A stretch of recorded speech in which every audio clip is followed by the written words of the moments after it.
రాజుగారి కళ. విజయనగర సామ్రాజ్యాన్ని పాలించే శ్రీకృష్ణదేవరాయలకు ఒకరోజు నిద్రలో ఒక కళ వచ్చింది. ఆ కళలో ఆయన ఒక అందమైన రత్నాలు, వజ్రాలు పొదిగిన బంగారు సింహాసనం మీద కూర్చునున్నారు. ఆ సింహాసనం ఎంత గొప్పదంటే దాని మీద కూర్చోగానే కోరుకున్న చోటుకి క్షణంలో తీసుకెళ్ళగలదు.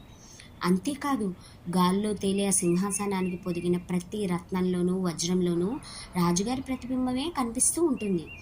ఉదయాన్నే మెలకు వచ్చిన రాజుగారికి ఎటు చూసినా ఆ సింహాసనమే కనిపించసాగింది. ఆ రోజు సభలో ఆయన కళను వివరించారు. దాన్ని నిజం చేయాలని కోరారు. అది విన్నవారంతా గాల్లో తేలే సింహాసనాన్ని తయారు చేయడం సాధ్యం కాదంటూ నచ్చజెప్పేందుకు ప్రయత్నించారు. రాయులు కోపగించుకుని, అదంతా నాకు అనవసరం, మీరేం చేస్తారో నాకు తెలియదు, కానీ నా కళ నిజమవ్వాలి. అలాంటి సింహాసనాన్ని చేయించిన వారికి 1,00,000 వరహాలు బహుమతిగా ఇస్తా అని ప్రకటించారు. ఎన్ని రోజులు గడుస్తున్నా రాయులు కళ గురించి చెప్పడం మాత్రం మానలేదు. ఒకరోజు సభకు ఒక వృద్ధుడొచ్చాడు. నెరిసిన జుట్టు, గడ్డం, మీసాలతో కర్ర సహాయంతో అతి కష్టం మీద నడుస్తున్నాడు. రాయల వారిని సమీపించిన ఆ వృద్ధుడు, నాకు అన్యాయం జరిగింది, న్యాయం చేయండి ప్రభు అని ప్రార్థించాడు. నీకేం అన్యాయం జరిగిందో నిర్భయంగా చెప్పు, నీకు నేను న్యాయం చేస్తా అని రాయలు హామీ ఇచ్చారు.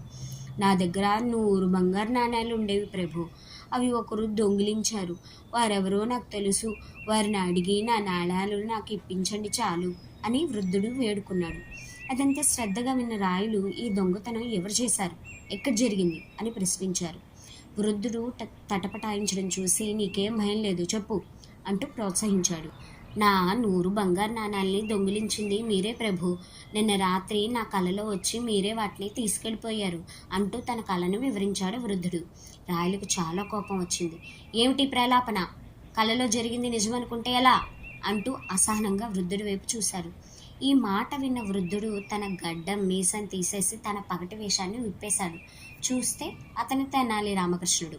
క్షమించండి స్వామి, మీ కళను నిజం చేయడం ఎంత కష్టమో నిరూపించడానికే ఇలా చేశాను అన్నాడు తెనాలి రామకృష్ణుడు.